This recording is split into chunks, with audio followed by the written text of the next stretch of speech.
Hello, everybody, and welcome back to Dicing with Death. Our party is about to travel through the swamp. Ooh, swamp.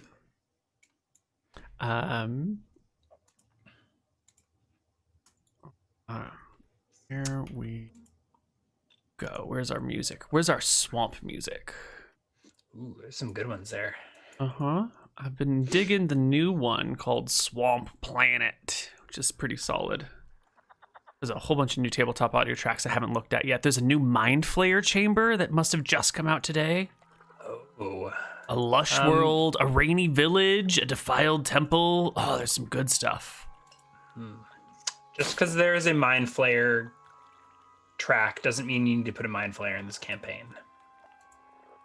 I'm pretty sure that's not actually how that works, Ryan. I think if there's a Mind Flayer track, we're now obligated to do Mind Flayers in the next month or Mind two. Flayers are tough for a single player campaign. Yeah. Just because they're designed around parties. Like, their main strategy is stun you and then eat your brain. Yeah. So if you don't have friends to save you from getting your brain eaten, you pretty much just die. Yep. Anywho, it's time to head across the swamp. So it'll take 2 days per hex, and you guys are looking for, safe, dry passage, and the dwarves with their axes will be looking to make bridges where possible, although these will be crude bridges, just like felled trees rolled into position rather than like planed planks. That would take, 30 times as long if you want to plane things and put them in place and nail them and bind them with ropes. Yep, just putting logs across creeks, putting stepping stones across soggy sections. Yeah. So, why don't you give me a pair of perception checks for each hex you move across, representing one per day, and we'll see how we can do. Let's see. I was just looking to see if I have any spells that might make things easier. I don't really think I do, but let's see. Maybe Fist of Stone would have been more impressive for the dwarves. So there's a pass and a fail on the first square. Yeah. So from this first square, you will find only one real exit leading. Or you can make your way across this one and find that what appears to be to the safest traveling trail goes through here. Yeah. Was this the best place to start our journey across the swamp? I guess we didn't really check. Yeah. This seemed to be a pretty good spot. It's a beeline from the dwarven area as much as possible, and it's far enough away from the ocean for them. Yeah. Kind of near some fresh water if you wanted to be crazy enough to hop on a boat and sail your boat with wares this way. We could even dig out a trench or something and long term dig a canal or something through the swamp. Use the pulled out dirt to create the land bridge. These things are possible. Yeah. Okay. And for the first 2 days in the swamp, I need to roll some encounters.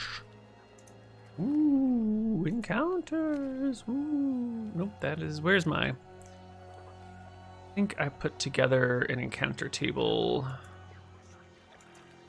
for this. Nope, not at all. Not in the slightest. Excellent. For this particular swamp or for swamps in general? I thought I had one for this swamp, but I do not. Okay. Your first day is slow progress. And no encounters at the very edge of the swamp. On your second day, you will begin to see, you will have seen crocodiles and such things.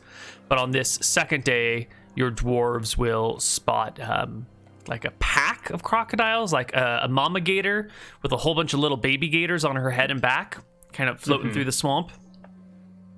And the assembled dwarves feel very uncomfortable about these creatures because their infravision can't really pick them out since they're the same temperature as the ambient swamp around them, and they're not too good at looking for these things that blend in camouflage. They're more used to sturdy, stable things where they can notice small changes, not this constantly ebbing and flowing area around them. You know, dwarves are great at picking out fine, stationary details.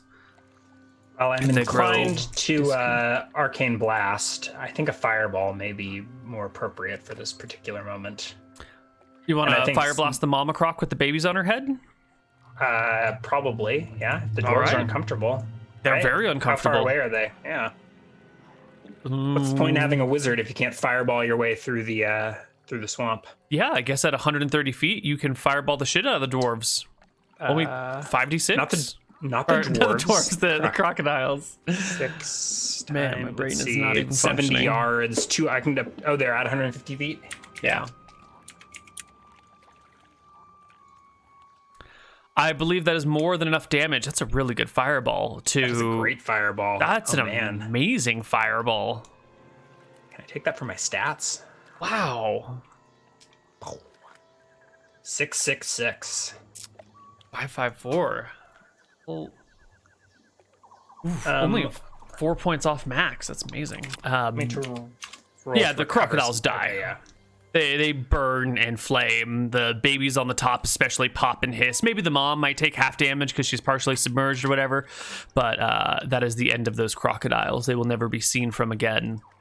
The dwarves will be suitably impressed with your, magic tricks and fireballs and whatnot. And they feel comfortable that you can keep them safe. The magic tricks being last night. This was Yeah. this is definitely no trick. Yeah, they can feel the heat coming off of the fireball, the light from its explosion, the wind that rushes past them, the cat at the door asking to be let in because it's below freezing outside. Frozen cat. Got some fire for you, kitty. Need some warmth.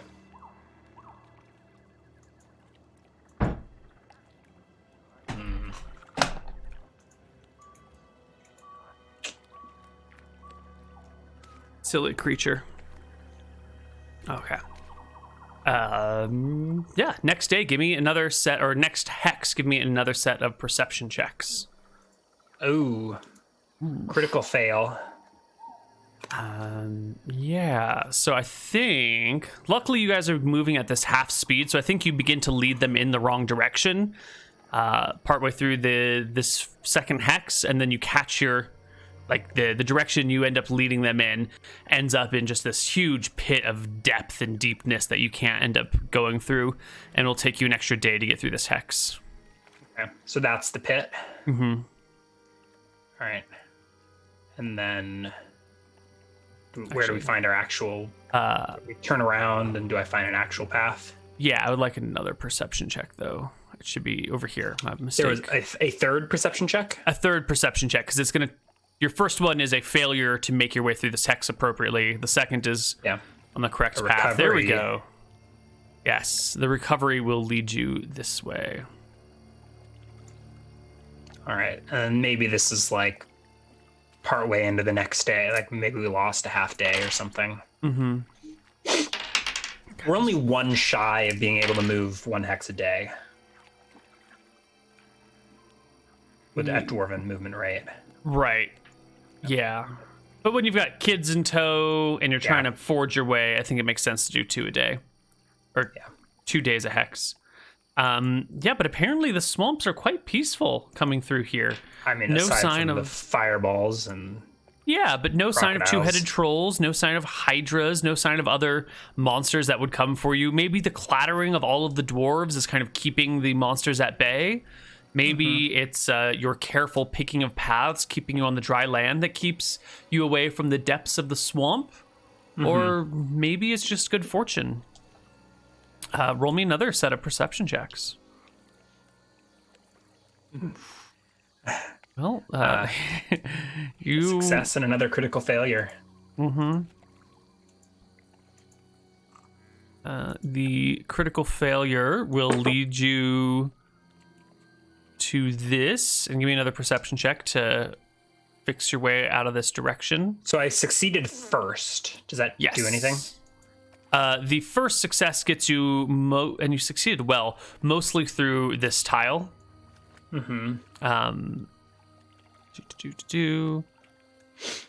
I think you get like you're coming this direction when you run into the critical failure, and then you have to backtrack and like come out a different direction. But give me another critical failure. We get stuck in the mud. Ooh.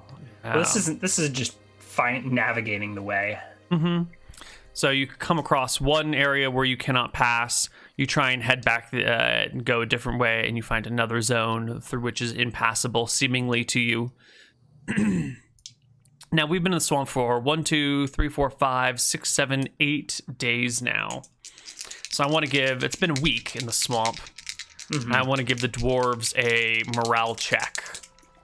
Is there anything you can do to improve their morale before I roll this? Got more fireballs.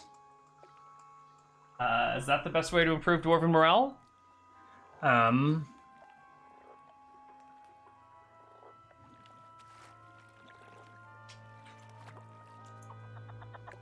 Dwarven morale. 13 to 14. Okay. Let's see. Yeah, I don't really think... Ooh, they just barely passed their morale check with a 12 on the die. Yeah. All right. They're halfway in the swamp. They're beginning to regret their decision, but it's better to push through and see it done than to stay here. There are concerns that they might not ever make it out. But these concerns are waylaid by the fact that they have a clear, more or less clear path headed back. From here, we can probably see the edge. I think maybe that's what led us down this path, right? We like can see the forest line 5 miles away or whatever. Like we get to the top of the hill, like the forest is just over there, and we trudge ahead and we get to an impassable section, and then we try and like, oh, if we just follow this, we're sure to hit the, sure to find a way through, and we just spend the whole day circling this like big bog or something like that. The insects will keep you awake at night, but eventually this next perception check should be a success.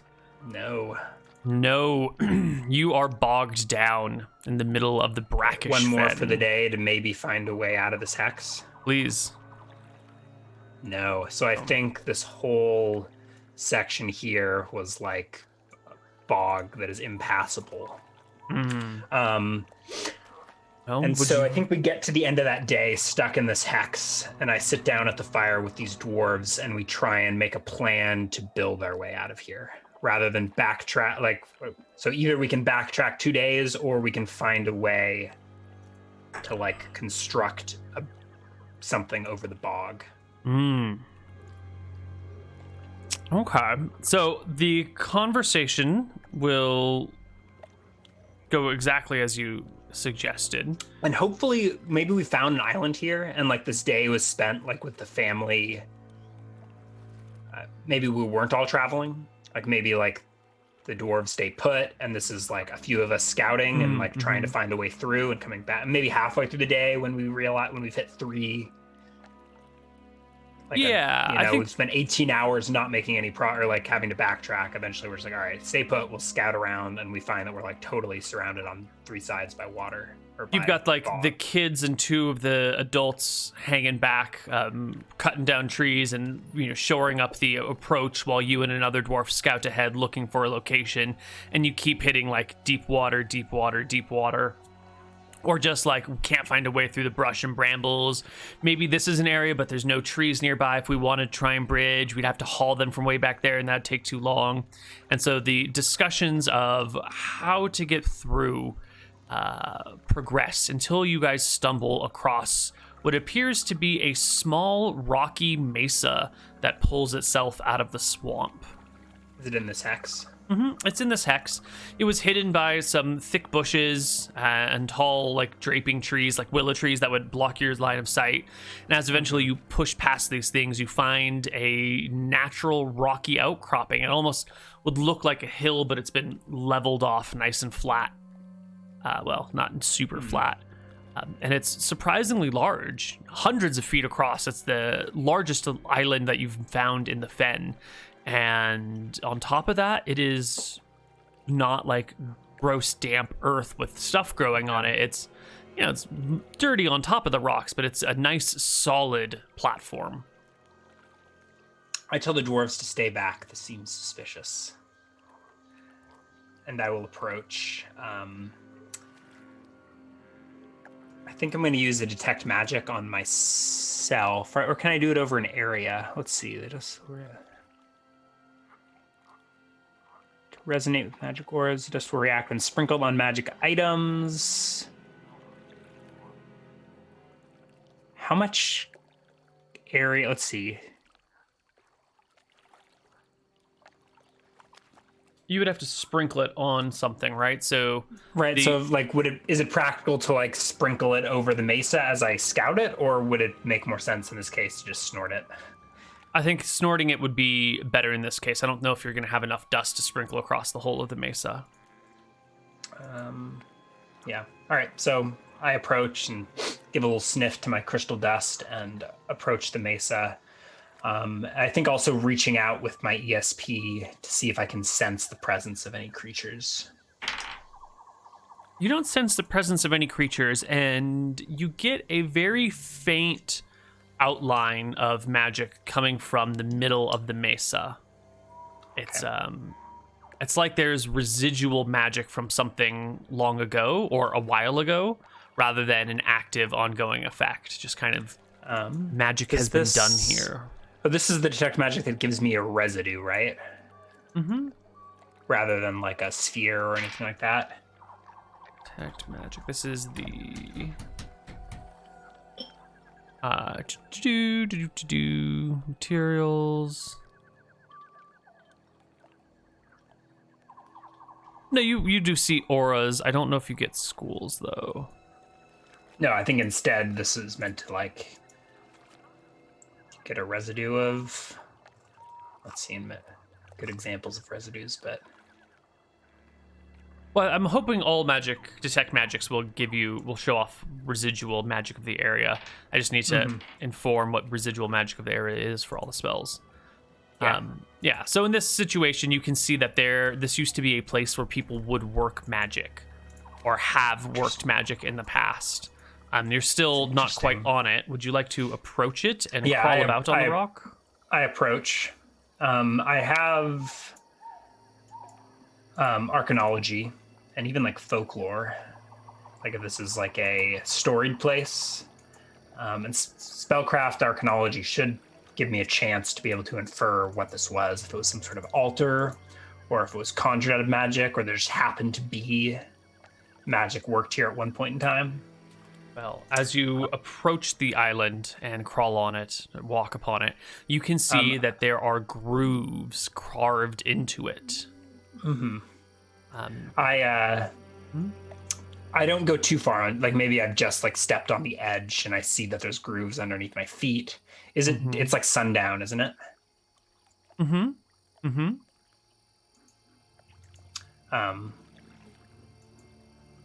I know I have infravision, but I will still conjure some fireflies to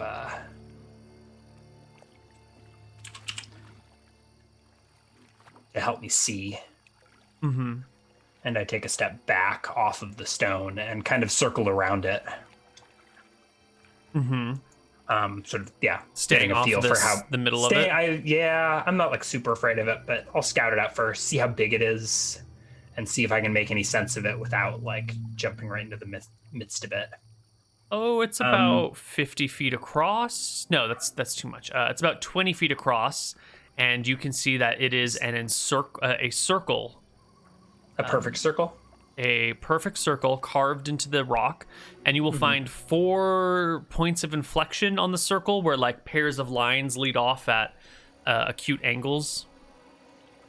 So it's like so is that a square or? It's 5 points. Sorry. 5. So it's a pentagram. Mm-hmm. I don't have like a machete. I've got like a knife. Obviously, I wouldn't use my silver dagger for this, but I've got a knife. So I'm like clearing brush around the outskirts of the circle. Is there plants growing up and over it, or is the top of it clear? The top of it is dirty. Like winds have blown dirt on here or sand on here or whatnot. Creatures have walked across, hauling little bits of soil from underwater that has then dried and deposited itself there. Okay, well, that's a good sign if creatures have walked across it and not like been obliterated. Yeah. The magical residue is old. It's hard to tell if it's like months old, years old, or decades old, but it's not fresh.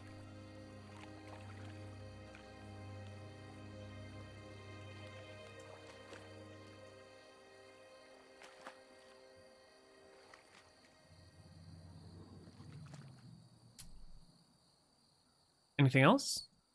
So I circle it, and am I at some point able to make a check to determine the nature of these runes or the purpose of them?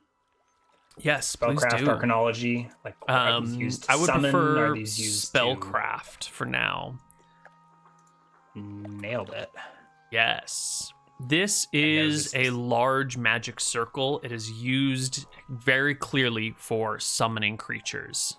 This would be a summoning circle.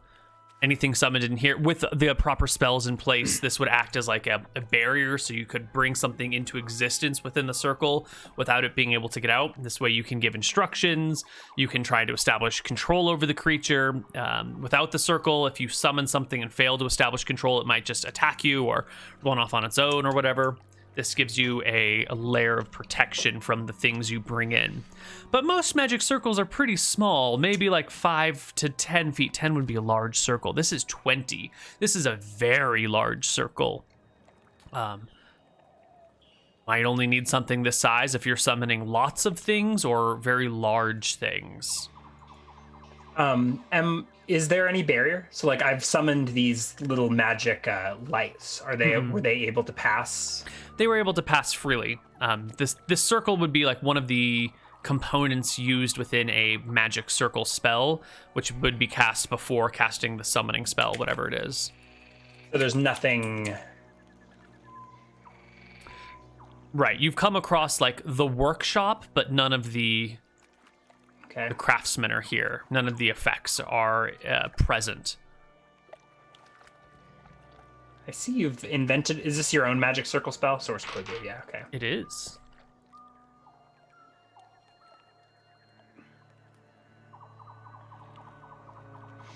So this is like the material component. So it alleviates the need to like draw a chalk or silvered circle.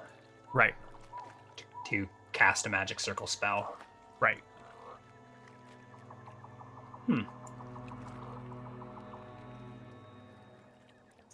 I would like to legend lore the magic circle and the brackish fen at some point, but I think first I will go check in with the dwarves. And tell the dwarves that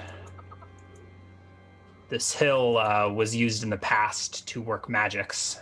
So perhaps we don't. Well, I'll say that there's nothing. It's not currently active. There's nothing dangerous about it now. They may approach if they wish, or maybe they'd prefer to camp on the side of the hill or something. But I assure them that it's safe. They are pretty drawn towards the nice, secure, safe section of land where there's no chance that they might accidentally like, roll into the swamp in the middle of the night, and the creepy crawlies aren't going to crawl over them so easily. They are drawn towards the large, stable rock. Okay, so we do camp on top of the magic circle that night.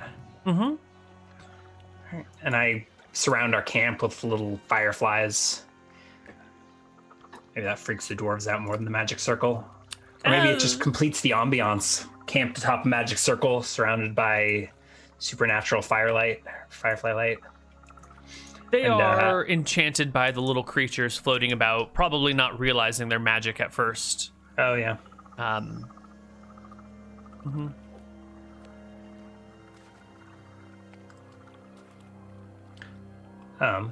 Yeah.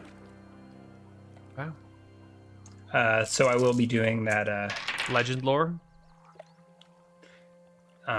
Yes, I would like to legend lore. Maybe that I don't know if it's that night in my dreams I have like visions of the magic circle, or if it is a more conscious use of legend lore. Where can I? Legend. There we go. Excellent. Yes. In your dreams, the Sirona wrapped around your head will infuse you with sort of knowledge of what has happened here or glimpses of what is happening here. Can I get a intelligence check for the clarity of your dream? Poor check, but Devon is my divine nature maybe connects me to the magic of this place. A face stands out to you in your dreams.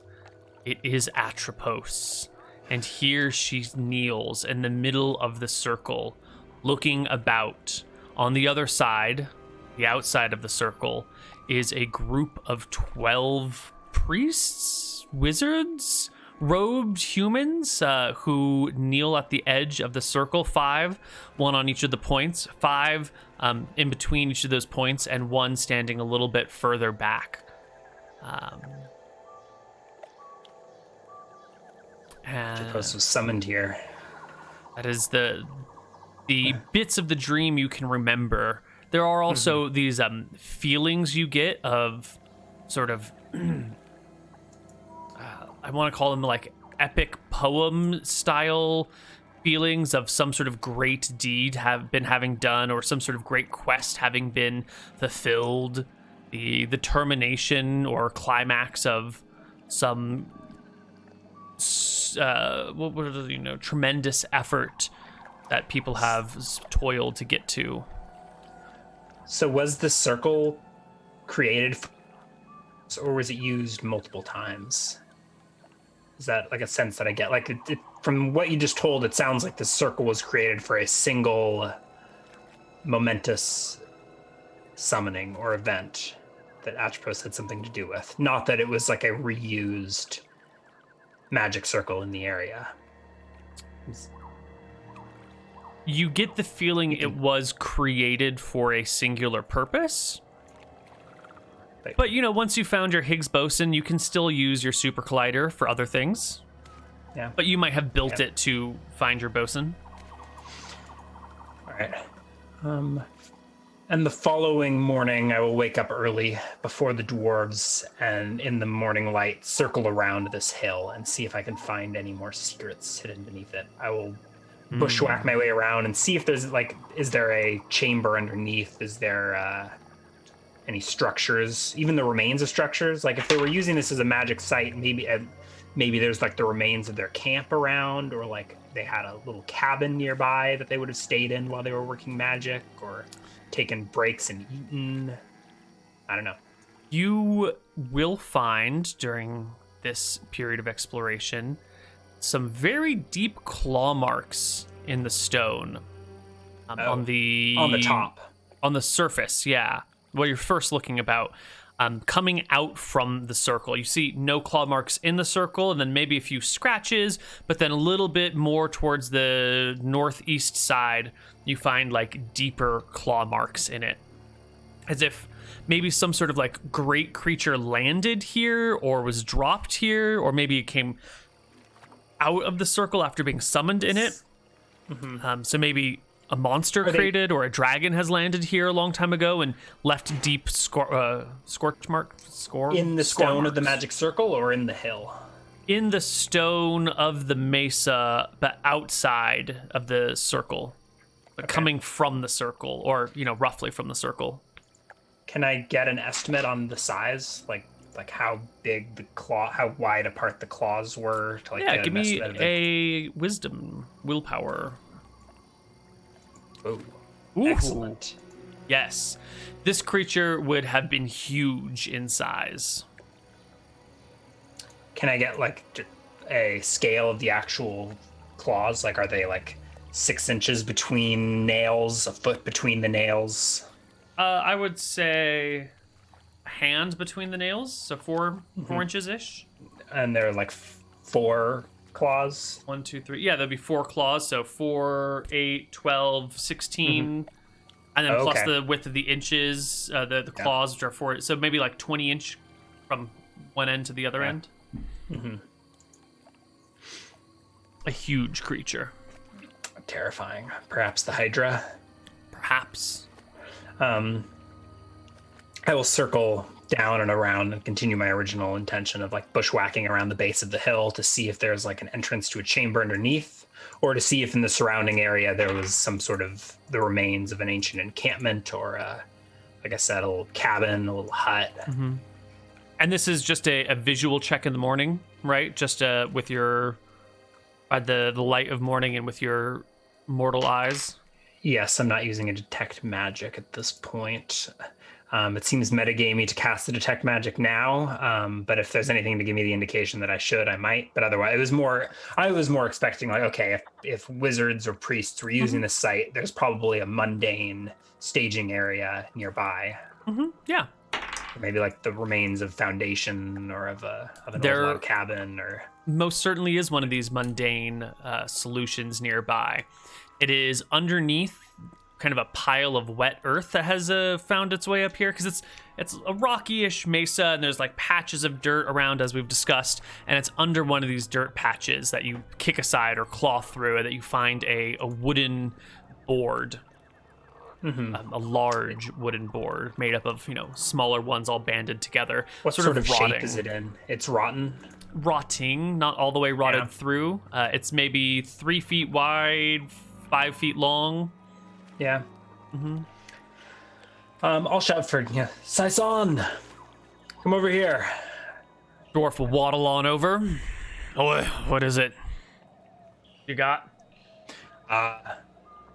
There's some wood board down here. I think this is the remains of a cabin or a hut, or something that the original sorcerers of this place used.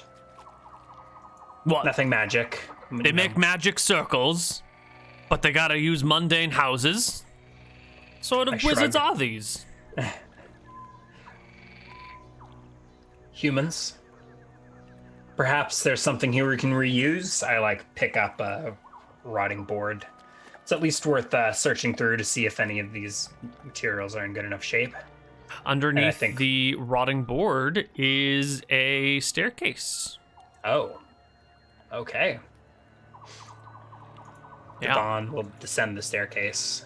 Yeah, you're gonna have to move the other boards away. The whole thing toss is the boards aside, and maybe the dwarves come to gather the boards. I thought I was gonna gather them over here to we were gonna salvage through the wreckage and see if there's wood we can use to make our own structures. But no, Devon is conjuring some lights and descending into the dungeon. Have the nights in the swamp been at all restful, or am I soggy and unable to regain MP? You're moving at really half slow pace through all of this, and you're, intentionally making bridges between things. So I think you can get restful sleep if you can pass a con check. Con check, sure. Yeah, that feels like an appropriate. I feel like we're on the border of what you could do. Yeah. Okay. So I'll throw back 11 MP. And cast another light spell and descend. So it looks like these boards were placed here just to cover this up so that it wouldn't get flooded or things would find their way down in it. But it's not like a full-fledged trap door with hinges or anything. It's just like planks over an entranceway. Maybe there was something else covering this a while ago, but the boards themselves are rotted enough that anything covering them might also be taken away. And down the steps you go. They appear unnaturally even and flat and straight. Your dwarves with you will take a look at it and feel they'll stiffen and bristle, and one of them will look to you and shake his head and say, "Son, these things aren't made by human or dwarven hands. This here is crafted of magic. They're flat, imperfectly flat." I nod, sending my lights out before me. I say you can stay here if you'd like, and I run my fingers along the smooth wall inspecting it myself. Yeah. And I will snort some more crystals. All right. This time, I think the dwarves see this, and they're like, oh my god, we've got a crystal-addicted crazy mage. Your bright yellow eyes gaze across everything. Your dwarven companions are wary of you, but tolerate you as you descend. And I think I descend, leaving them at the surface to kick at the rotted wood and watch the lights flicker down the staircase. You get with a few steps in here and see that the walls a little bit deeper in are covered by a mold or a moss that like fills the cave, and it's like cold down here. Way too cold for the middle of a swamp. Anything, is it? Mm-mm. Does it feel like the cold's emanating from below me or from the walls? From the walls. Yeah. Yeah. Like a refrigerator, or like I'm going somewhere else, or like a refrigerator. Like you come down the steps and you can see that the hallway itself is covered in this mold, and it's really cold. Even a few steps back up the stairs and you're at a nice warm temperature. But once you're within the hallways, though you're only a few feet underground, it's, refrigerator cold. Interesting. I pull my robes around me and explore. Does the staircase ends at a hallway, you said? Mm-hmm. Yeah, it comes down, and then a hallway reaches forward. You have your lights, so I guess they could go further in. Yeah. And you can stay at the edge.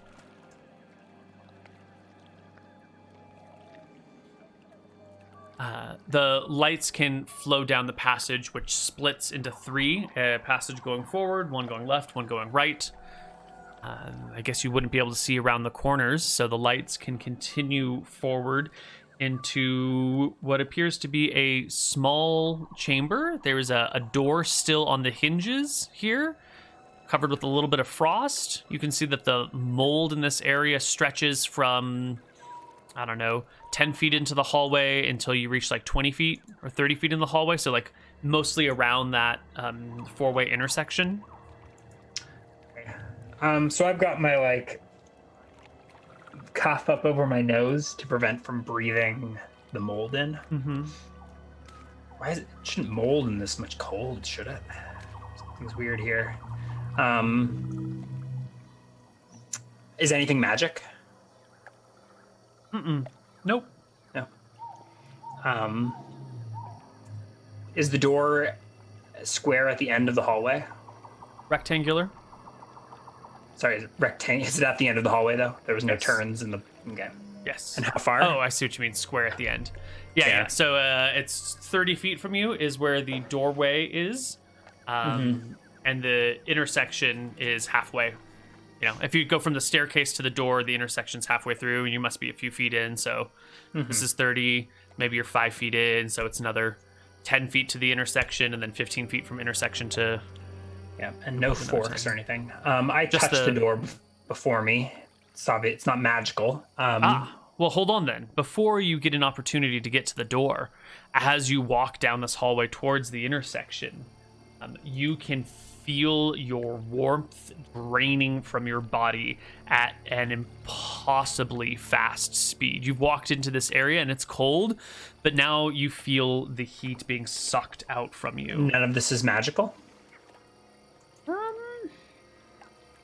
Or at least the source is not within sight range. I guess if the source is on the other side of the stone, I wouldn't see it.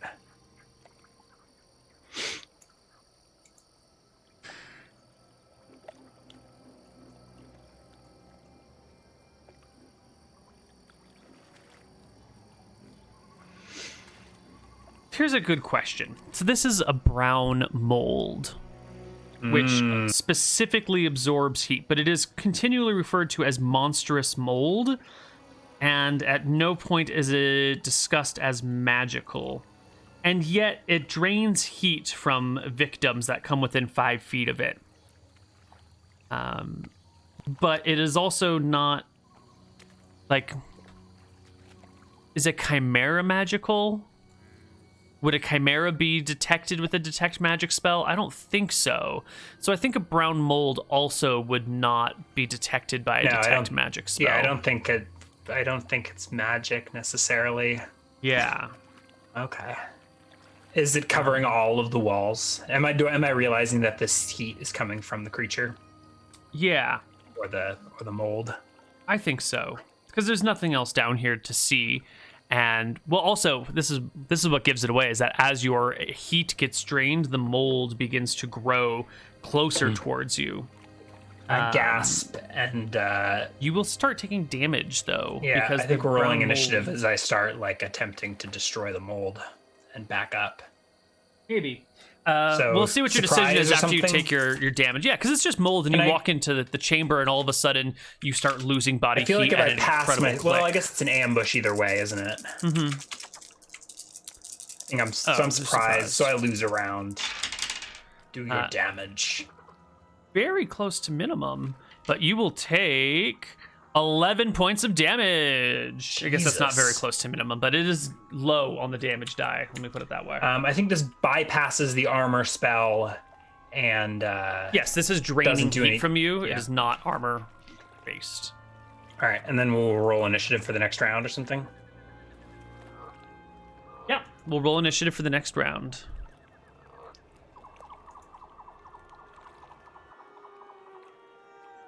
Let me just get some. Maybe a little bit. So that attack just auto does damage. There's no roll to hit. There's no saving throw. That is correct. It just drains 4d8 HP worth of heat from creatures within 5 feet of it. Warm-blooded creatures. Yeah. Oh. So maybe casting fireballs at it wouldn't be a good idea.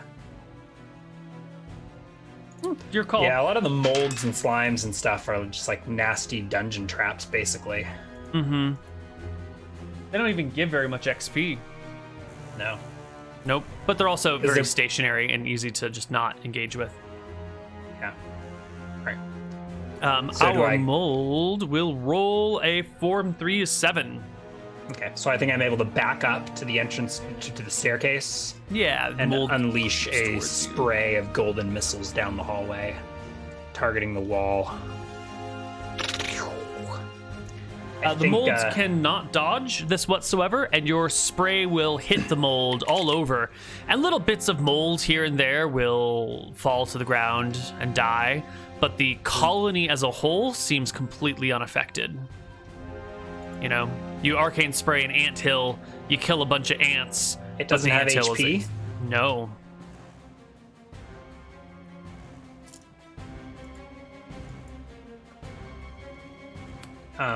Do I take damage if I back to the base of the staircase? You do not.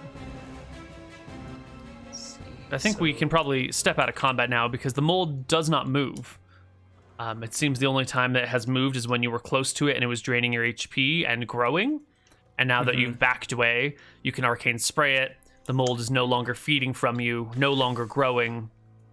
And, now there's just some, like, flecks of dead mold everywhere. Yeah. So I'm worried that throwing fire at it would just feed it and cause it to grow even more. Is there any check I could roll, or is that just that seemed like a gimme? If it feeds on heat, more heat might make it feed more. That seems reasonable, unless like the magical quality of the fireball would overcome its heat feeding. Yeah. But that seems like a risky route to take. Yeah. I think we're gonna blast it. I'm like, I like emerge up there, like poke up the staircase. Like there's a horrible mold colony down here, sucking all the heat out of the area. Kind of intrigued and interested in taking a sample of it back, but I think we're probably not going to bother with that. So I will clear the dwarves from the area. Like, back up at least 30 feet, I say. They back up like 60 feet? Yeah. And I begin descending the staircase. Mm-hmm. Preparing my magics. And I step to the base of the staircase before the mold is able to attack. Can I see an edge of it that's pretty clear, or is it sort of a mystery? The mold, yeah, it's like lichen growing on a tree. It's got usually a pretty well-defined edge. There might be a few like spots that come out from the edge. Yeah, but it's pretty clear. So I'll step, I guess, 5 feet away from it, and cut my hands together, muttering spirit bomb under my breath, and maybe some ahs. You said the hallway is only 30 feet wide, right? 30 feet long, yeah. Okay, so I unleash an AoE blast. I think it starts as like a spear within my hand that grows and grows and then just bursts within 30 feet of me. Each creature within 30 feet. So Arcane Blast is Arcane Spray, but like AoE in all directions around you? It's the mechanics of Arcane Spray, but yeah, it's every creature within 30 feet of the caster. Ooh. I am gonna give the mold. It should. Well, I'll resolve my end, and then you can see how you'd like to make a saving throw. Yes, please. Hoo. Oh my god! So the DC is 42. Normally, it would make a Dex-based saving throw plus hit dice to resist. But you're telling me it doesn't even have hit points? It has non-existent or not applicable for HP. Okay, so maybe this doesn't even do anything? Or maybe the fact that it's a magic spell, peeling it off the walls might do something? Yeah, I'm gonna make a save over here. And we're gonna say it's this is 20, 32, 31 against your 42. I think your Arcane Blast rips the mold from the walls of the chamber, killing it all, and it crumbles and flakes down, and descending from the ceiling and out the walls. top of the staircase. There's like a burst of golden and energy 20 feet into the air. I would imagine that this is blocked by cover, or like cover would add to. So like total cover probably blocks it entirely. Yes, which means... Whereas like partial cover would add that to your saving throw. Right, which means that intersection, any mold that has grown left and right at that fork is probably unaffected so far. Oh, there was a fork. Yeah, it's a 4-way intersection, forward, left, and right. And then, the way you came, of course. I don't have enough MP to just blast my way through this temple. At some point, I will go blind for a minute, I believe. And then I will continue down the way.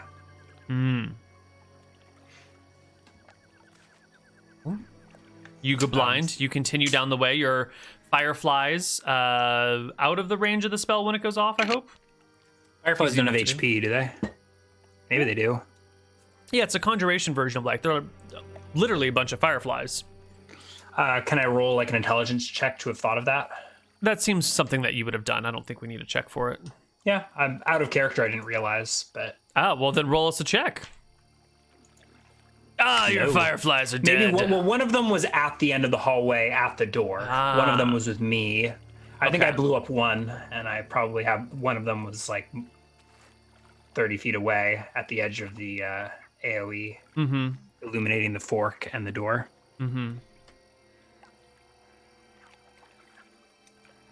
And I approach the fork. Do I feel cold? Or do I feel my heat being... Yes. As I go to glance down the hallway. So after you blast the things, there's a bit of air pressure that changes, and warm air gets sucked back down as like the cold air gets pushed back out. And you kind of feel, even though you're still cold, like the air around you warms up. And as you head deeper in towards the fork, you can feel that chill come into your bones again, as there's clearly residual mold on the left and right of the fork. But the doorway before me should be clear, correct? Correct. So there's a door and there's a hallway both ways? So I will approach that fork. It should be it should be safe, right? If I approach the fork, at least that little area has been blasted clear. Well, so the walls that are facing you on the other side of the fork would have been partially blasted. The walls that are facing away from you on the other side of the fork wouldn't be. So that very edge of the wall is going to have mold on it. Yeah. Right? Mm-hmm. So the question is, how much mold is dangerous? Yeah, so I send the light. I mean, the light's already there, like at the doorway, so I can approach a few feet and peek. Or like approach, Yeah, and if you're and moving stay slowly where it's enough, you cold can and- feel the temperature change now that you're aware of the creature here. And I'll like peer down the hallways to see where the mold extends. Well, it's as maybe, you're like, getting towards that fork of the hallway that you can find, like, as you're crossing the threshold of the hallway to the point where you would be line of sight or line of effect to the mold, that your heat begins to get sapped at an uncomfortable pace, and you have to, like, pull yourself back, almost as if you're, like, touching a hot iron and your hand gets close enough and you're like, okay, that's too hot, but with chill. So if you were to cross the threshold of the hallway or of the fork into the intersection, you would probably be exposed to... I grumble at all my MP draining away for this stupid mold. So I do the same. I like conjure in my hands, and I think at the last second I like step forward into the hallway and unleash it, like taking Excellent. a 5-foot step as the spell completes to like center it down that hallway. Saving throw is probably not necessary. I don't know if there's some minimum, so it's going to be DC 36. I rolled a die. They fucked themselves. Its dex is basically 0, so they basically just get a D20 plus hit dice, which it doesn't even have. I was giving it the saving throw for leather versus bolt for its resistance to this, which is only a 13 plus the 4 that it rolled, a 17. So you master blaster it away. Clear out a 30-foot AoE hallway, or in the hallway. Yes. And here you can see that it's just the doorway before you with the door in it, and then the left and right sides both lead. One of them leads to an open room that has the remnants of a fire pit in it, and the other direction leads to a door that has like rotted off its hinges and is hanging cockeyed. But so there's a door in front of me and a door that way. A door in front, a door to the right, and just a chamber with the fire pit to the left.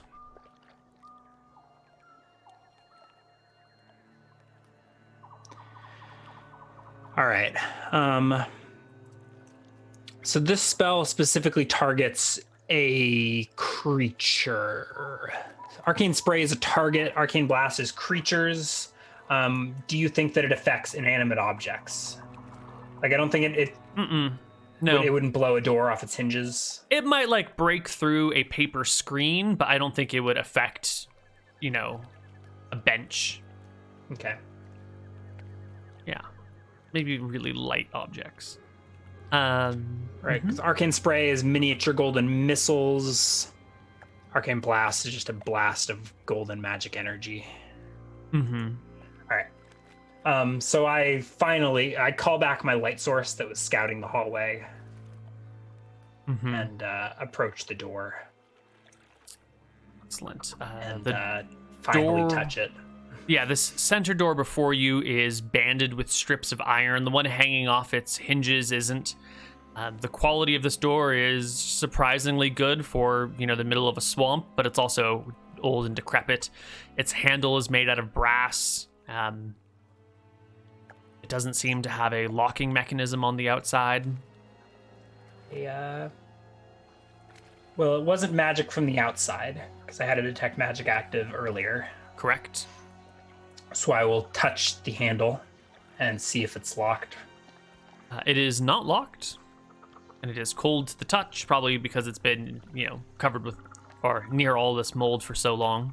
Yeah. Does it open in or out? It would push in. All right, so I'll push it open, staying back out in the hallway.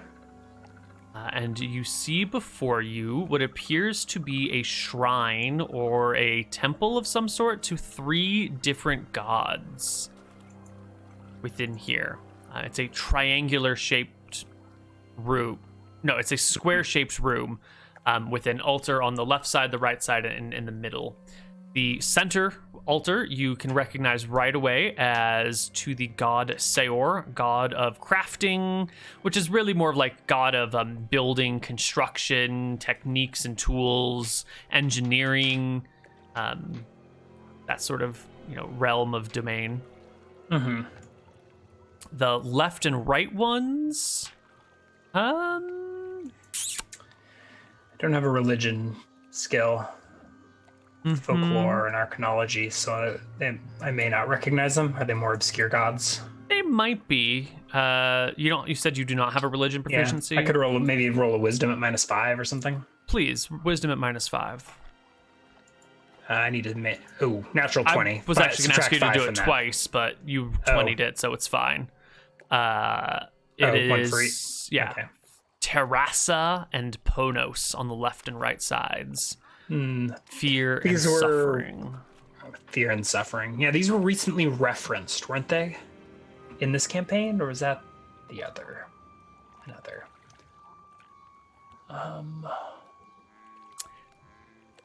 To be frank, I sometimes get my campaigns mixed up, so I don't remember.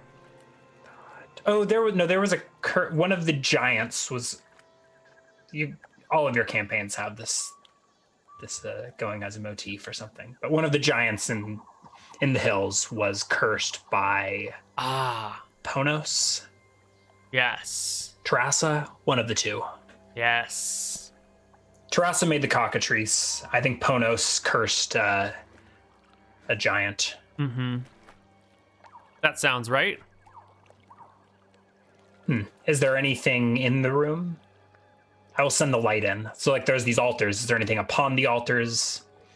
Yes. Are there any goods left behind? This place actually looks abandoned, not how should I say it? Like abandoned in a haste, because there are in addition to like these inlets in the wall where you can have like a little altar here with little symbols of gods around it. There's also like bowls and plates stacked neatly nearby. They probably once held food that's long ago wasted away by time. There is like a carpet put out before each of the little shrines where people could kneel more comfortably on them. There are like a what do you call it? Like a carafe, not a carafe, a bowl, a basin of water near the entrance on the left and right side that probably once held holy water, if this is a holy shrine, or maybe holy and unholy or something like that. There's like murky, moldy swamp water that like some sort of pollen has fallen in, and there's now like algae all over it. It's probably no longer holy. And the carpets, what sort of state are they in? I feel like of the materials you described, those would be the first to decay and would probably give me an indication of the age of this temple. The carpets are fuzzy with stuff having grown upon them. You get the impression that if you were to lift them, they might just kind of break apart in your hands. Yeah. I will step into this shrine. Light fireflies buzzing around me. And I activate my legend lore for the first time today to see if this shrine is a legendary place. Indeed, this shrine is. The shrine. Ooh, okay. It's legend lore working on. Give me another example. Or.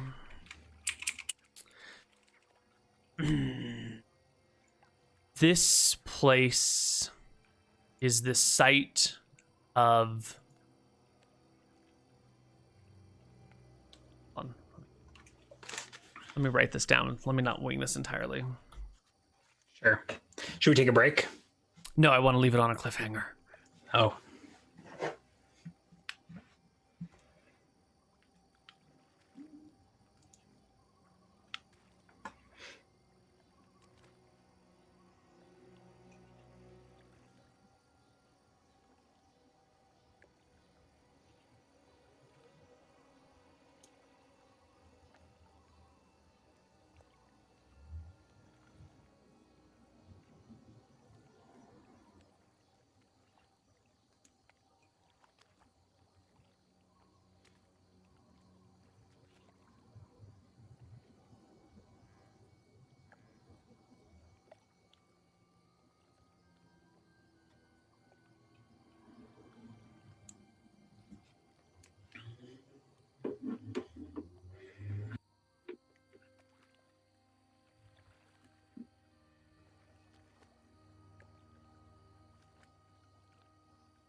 we have music going at least to entertain the chat? Or did they just hear the music of your keys?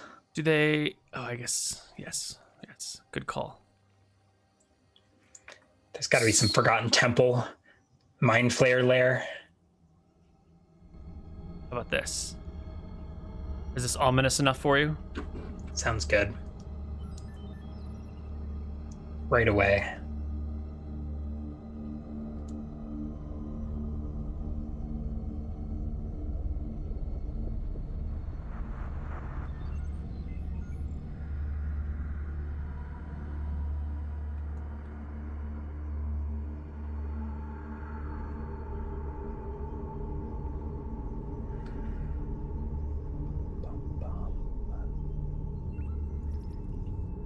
Okay, here we go.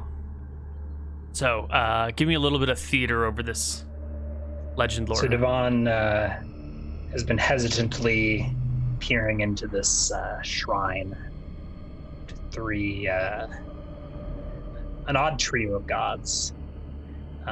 Send the light in to encircle the room, illuminating musty rugs and intricately carved statues.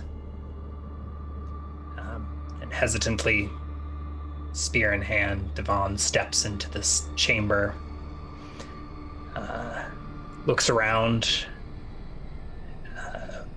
inspecting things with his more mundane senses first, but then he reaches a hand up to his circlet, touches the Sirona, and his eyes roll back into his head. You are imbued with the knowledge that this unholy shrine is the workshop of Drexel, creator of monsters, destroyer of civilizations, lich of Malchus. It awaits his return. And with that, we will take our break. Ron's eyes shoot open.